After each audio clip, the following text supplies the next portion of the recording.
Robert Taylor Homes, one of the largest projects in the world. Built in 1960, this 2-mile stretch of 16-foot high-rise projects started out to help people, but took a turn for the worse. Black people fighting their own kind. Where we lived, south side of Chicago, was only black people. And it was constantly fighting and women getting raped and, getting robbed and breaking in people's houses. And it's like all black people doing this to other black people. Infested with drugs, gangs, poverty, and lack of education, these projects became a trap to keep people enslaved to the system.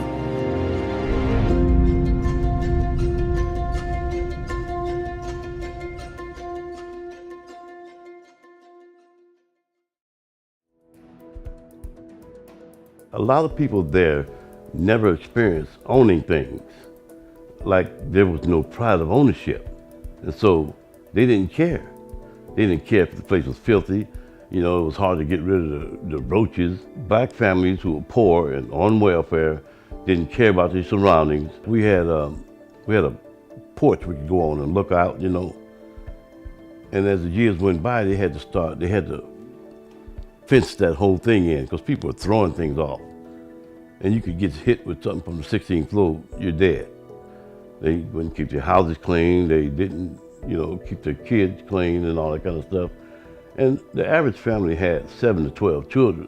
Despite their living conditions, people had a sense of family. The Norwoods and Browns were two of many large families that called the projects home. People have the the assumption that it was a terrible place to be, but actually, I enjoyed it. My mother taught us that it wasn't where you lived, it's how you lived. And we lived that way. It was a community type thing. What we had was okay. I mean, sometimes living in poverty, people perceive that you're miserable, but it isn't always that way.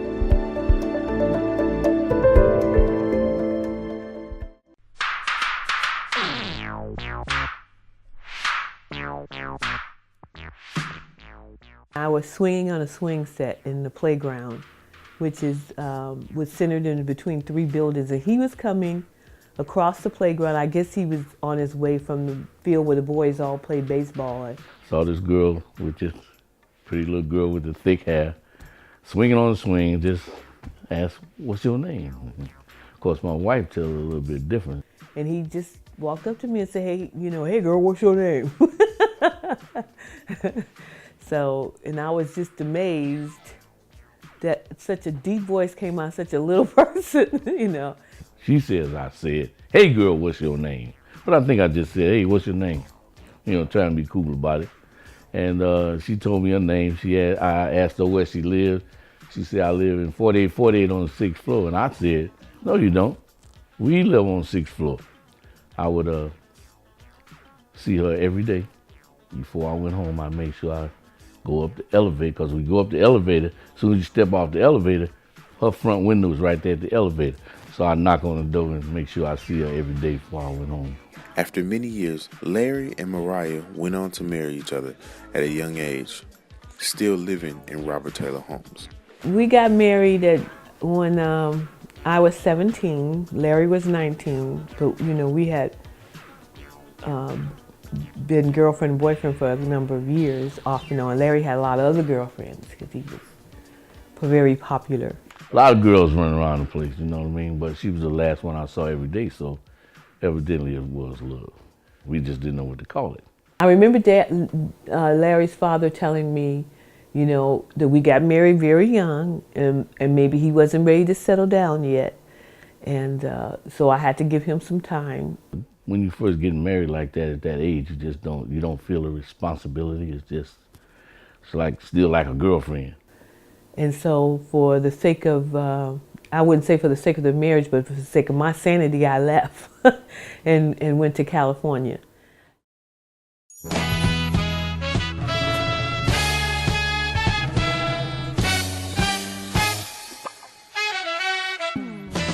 Fueled by the early woes of marriage, love led Larry and Mariah to the West Coast to live the California dream.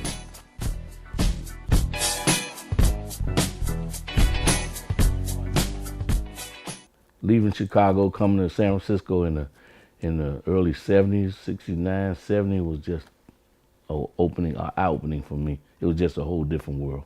San Francisco was a beautiful city. That's where we moved to when we first came to California. And, you know, relatives would come to visit. We were all around the same age, you know, and quite a number of them decided to move out and try it themselves, you know. So a lot of them migrated to California and western states from visiting with their brother, and then deciding, in my family too, and decided to, you know, make the move.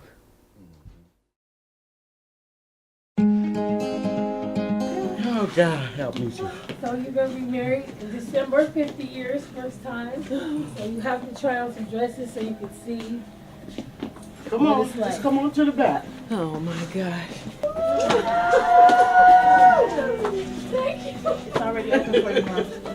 Thanks for letting little girls' dreams come true to see you as a bride. Love all of us, your daughters, all of us. Okay.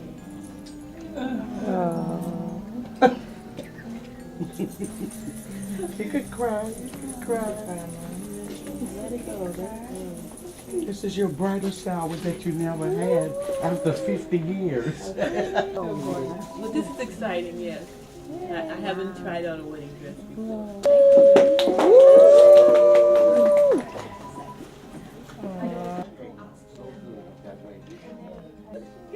I try not to, I just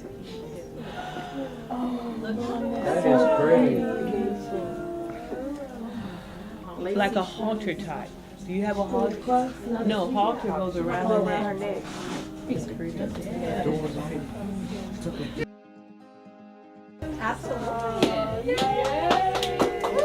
say yes to the dress? Yeah. I said yes to my dress. Okay.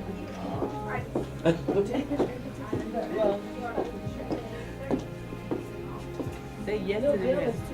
Well, I think it's more of a celebration, because most people, when they get married when they're very young, I think you're in the thralls of being in love and so forth, and it's more of a symbol of feelings.